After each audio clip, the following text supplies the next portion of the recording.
I'll be speaking in English because there's some problem with Dutch, so the Dutch speakers will have to do with my Dutch accent.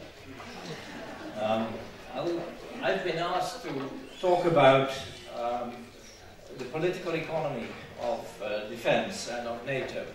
And that, of course, leads you to the term military-industrial complex. So I'll be first speaking about what the military-industrial complex is today. And then the second point is, why is it so dominant? Where's the rest of the economy? Where are the civilian goods and the interests of the industries that make it? So first about the military-industrial complex, and you all know that in 1961, this term was introduced by then former President Eisenhower when he retired. And we all know that politicians, after they retire, suddenly become very smart about the world that we live in, whereas while they're still governing, they are extremely stupid. Now, Eisenhower saw the light in 1961, and he and his text writers, his script writers, were discussing which term to use.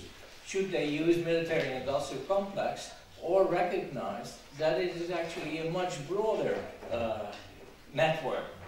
And they considered several terms, like, for instance, military-industrial academic network, or military-industrial entertainment network. But in the final instance, they decided that this was a term that would never gain popularity, and so they decided on military-industrial complex.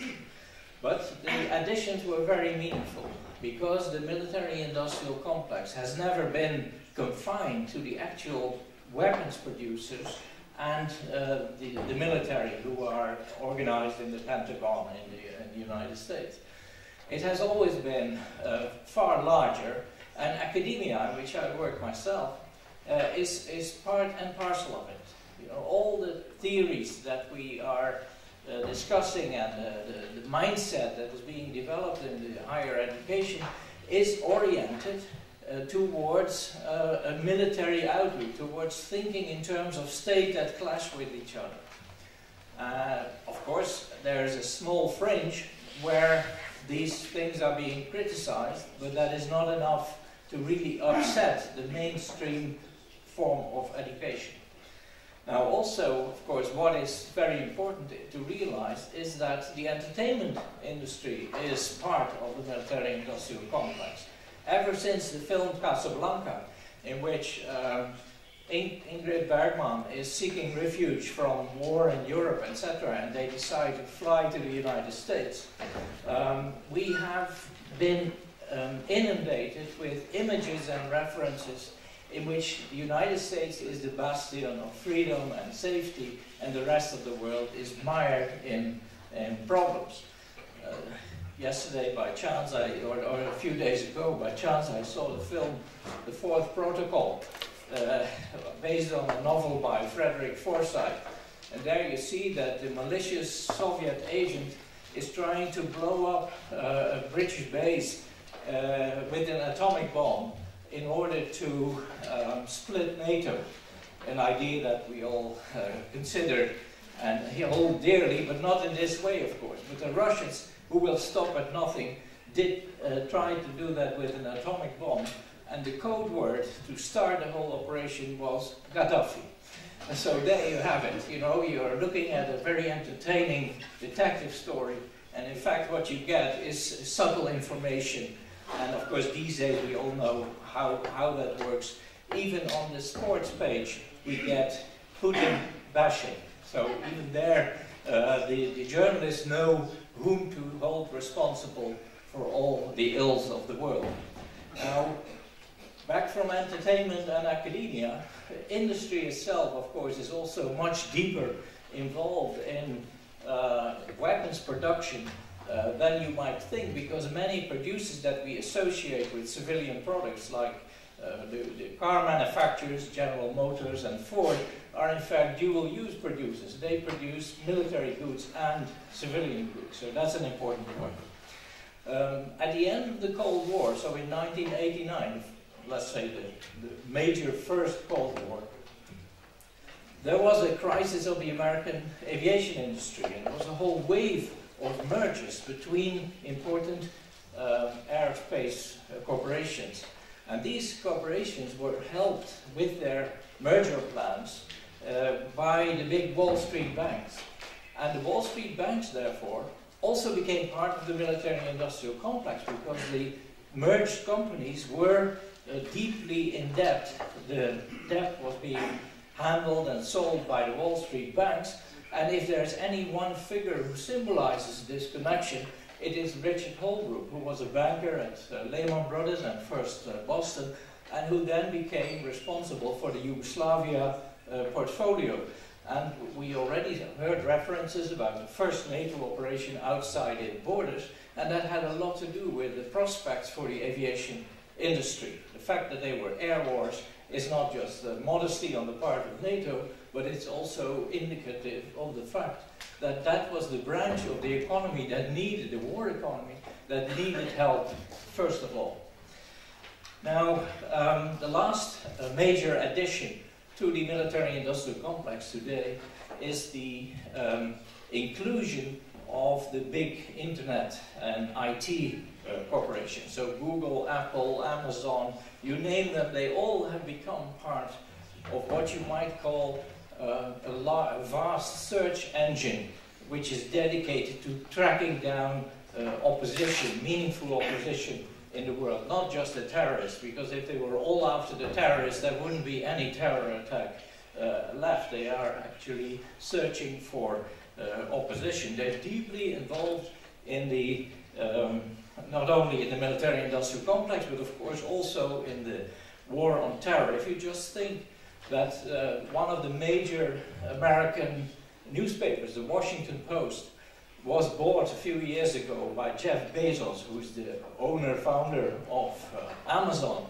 And that last year, in 2016, Amazon had an enormous contract with the CIA to make its cloud available to that organization.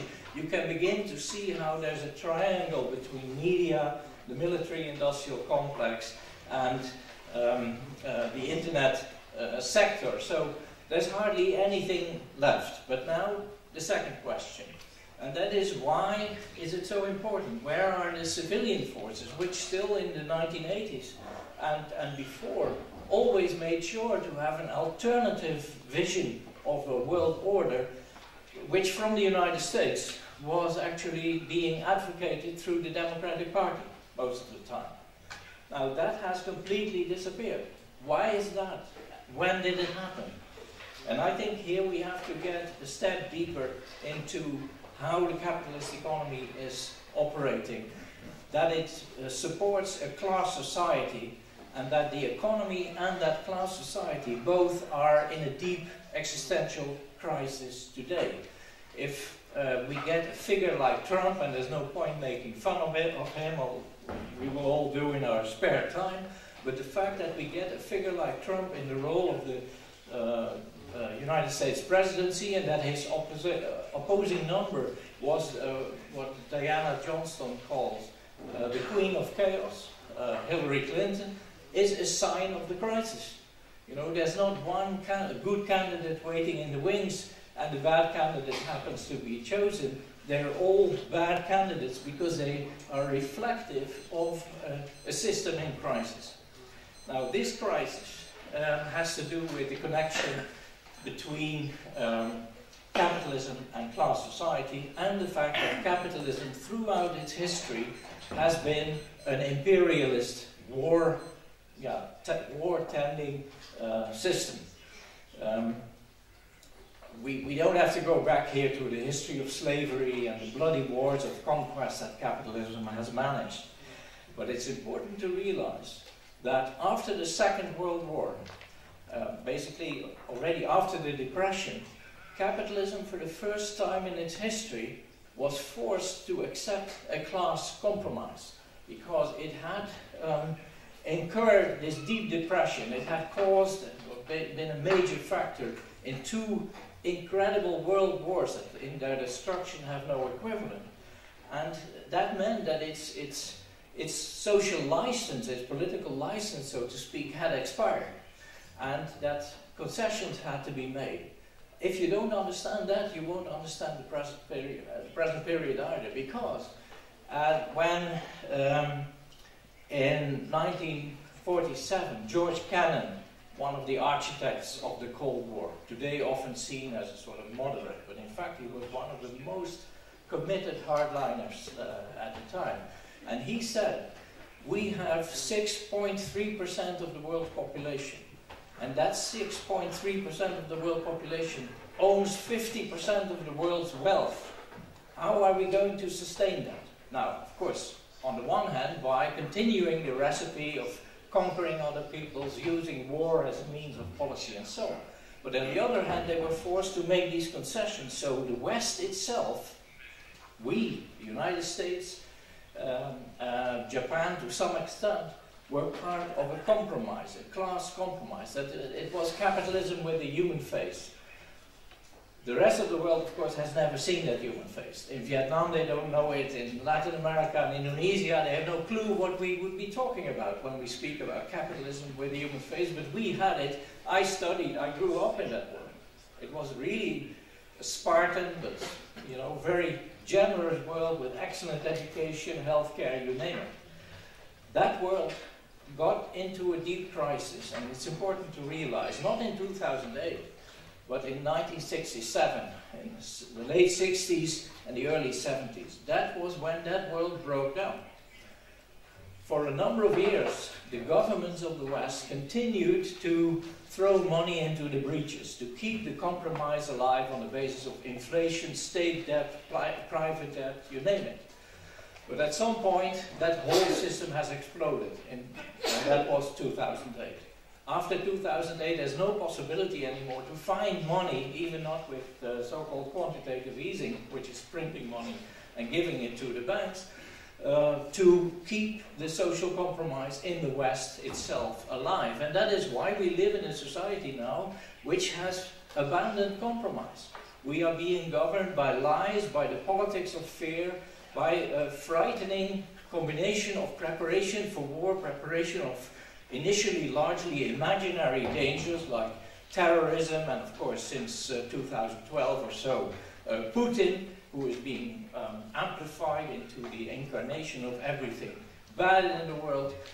That founds a politics of fear, and that politics has replaced the politics of compromise. But if we want to be more precise, you can see that the response to the crisis that, as I said, started in the late 60s and early 70s, just think of the collapse of the monetary system in 1971-73 when the dollar was cut off from gold. I mean, these are world historic events.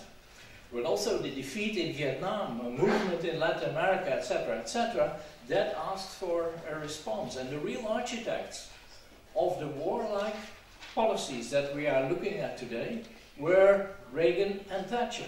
Ronald Reagan in the United States and Margaret Thatcher in Britain.